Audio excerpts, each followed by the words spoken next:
নমস্কার, দেখছেন কলকাতা টিভি। আরো বারো নিয়ে আমি সুদীপ্ত রয়েছি আপনাদের সঙ্গে। সুদীপ্তর সঙ্গে রয়েছি আমি জহিতা। ভোট পর্ব তো শেষ হয়ে গিয়েছে জহিতা, আর এবার ৪ঠা জুনের অপেক্ষা।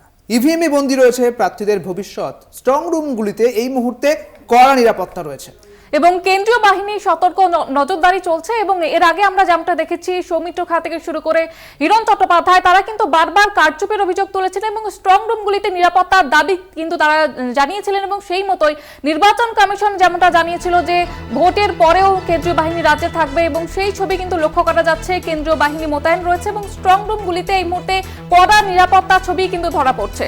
এবং শুধু কি হিরণ চট্টোপাধ্যায়, শুধু কি সৌমিত্র খা, একেবারে আলিপুরদুয়ার থেকেও কিন্তু এই অভিযোগ করা হয়েছিল যে এবার ইভিএম এর দিকে নজর রাখতে হবে। এবং উল্লেখযোগ্য যে যখন গতকাল ইন্ডিয়া জোটের বৈঠক হয় তখনও কিন্তু এমন কথা বলা হয়েছে।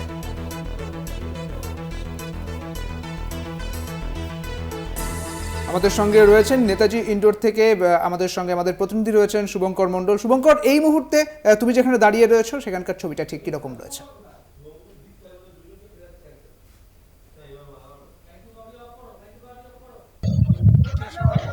ইভিএমগুলিকে আনা হয়ে গিয়েছে ক্ষুদিরাম অনুশীলন কেন্দ্রে, স্ট্রং রুম তৈরি করা হয়েছে সেখানে, এবং সেখানে কলকাতা উত্তরের যারা প্রার্থী রয়েছে তাদের ভাগ্য সেই ইভিএমগুলোতে এই মুহূর্তে আবদ্ধ। মঙ্গলবার অর্থাৎ ৪ তারিখ তাদের ভবিষ্যৎ নির্ধারিত হবে। এবং তোমায় জানিয়ে রাখি, স্ট্রং রুমগুলোর ভেতর থেকে বাইরে ত্রিস্তরীয় নিরাপত্তা বলয় তৈরি করা হয়েছে। প্রথমেই একেবারে বাইরে সেখানে কিন্তু কলকাতা পুলিশের যারা বন্দুকধারী রয়েছেন পুলিশ, তারা থাকবেন।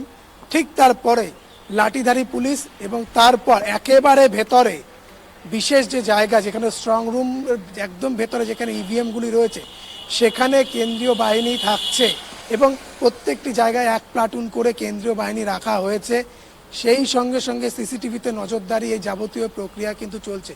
ইভিএমগুলো রক্ষণাবেক্ষণ প্রক্রিয়া এইগুলো সব একেবারে খুব কঠোরভাবে সেগুলোকে দেখা হচ্ছে। এবং এই যে কার্যপ্রক্রিয়া কলকাতা পুলিশের আওতায় যেহেতু প্রায় 14টি স্ট্রং রুম রয়েছে শহর কলকাতা জুড়ে এবং তার পাশাপাশি শহরতলিতে, ফলত সেইখানে দাঁড়িয়ে কেন্দ্রীয় বাহিনীর পরিমাণও কিন্তু যথেষ্টই রয়েছে।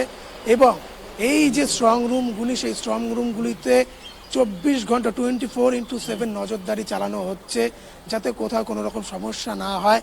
একদম স্ট্রং রুমগুলোতে যারা ঢুকছেন তাদের সচিত্র পরিচয়পত্র দেখে ভেতরে প্রবেশ করানো হচ্ছে কর্মীদের। এবং সেই সঙ্গে সঙ্গে কেন্দ্রীয় বাহিনীও কিন্তু অত্যন্ত কড়া পদক্ষেপ এক্ষেত্রে করছে। তোমায় জানিয়ে রাখি যে বিশেষ করে যেহেতু আমি 14টি স্ট্রং রুমের বা 14 জায়গার স্ট্রং রুমের কথা বললাম, সেইখানে দাঁড়িয়ে কিন্তু পর্যাপ্ত পরিমাণে ফোর্স সেই সব জায়গাগুলোতে রাখা রয়েছে। এবং স্ট্রং রুমগুলো যাতে কোনোভাবে কোনো সমস্যার মধ্যে না পড়ে সেদিকেও নজর দেওয়া হচ্ছে। নেতাজি ইন্ডোর স্টেডিয়াম একেবারে পার্শ্ববর্তী ক্ষুদিরাম অনুশীলন কেন্দ্রের এখানে কলকাতা উত্তরের যারা প্রার্থী রয়েছেন, সুদীপ বন্দ্যোপাধ্যায়, তাপস রায় থেকে শুরু করে অন্যান্য যারা রয়েছেন, তাদের ভাগ্য নির্ধারিত হবে আগামী 4 তারিখ। সেইখানে দাঁড়িয়ে কিন্তু স্বাভাবিকভাবেই এই স্ট্রং রুমগুলোকে রক্ষা করা অত্যন্ত জরুরি। যেহেতু নেতাজি ইন্ডোরে কাউন্টিং সেন্টার রয়েছে এবং মঙ্গলবার সকাল থেকে কাউন্টিং শুরু হবে। 7টি বিধানসভা, সেখানে শামপুকুর, জোড়াসাঁকো, এন্টালি, কাশীপুর, বেলগাছিয়া থেকে শুরু করে মানিকতলা এবং সেই সঙ্গে সঙ্গে বেলেঘাটা একাধিক জায়গা রয়েছে।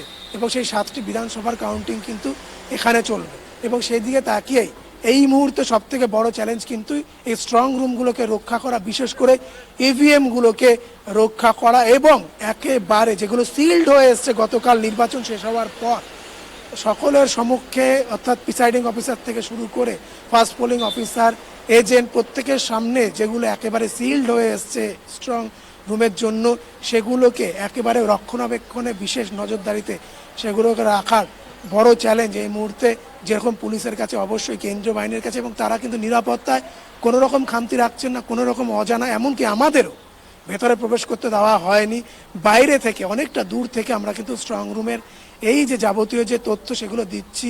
এবং সেইখানে দাঁড়িয়ে স্বাভাবিকভাবেই কিন্তু আগামী 4ঠা জুন যাবতীয় যে জল্পনা তার অবসান হবে। এবং এবছর লোকসভা নির্বাচনে কে সংখ্যাগরিষ্ঠতা পায় সেটা তো পরের বিষয়, তবে যে প্রার্থীরা সে ভোটে লড়ছে তাদের যে ভাগ্য নির্ধারণ সেগুলো কিন্তু অবশ্যই এই 4ঠা জুনের যে ফল প্রকাশিত হবে তার উপর নির্ভর করছে। এবং সেই দিকে তাকে স্ট্রং রুমগুলো অত্যন্ত কঠোর নিরাপত্তা বলয়ের মধ্যে রাখা হয়েছে। একদমই ধন্যবাদ শুভঙ্কর তোমাকে।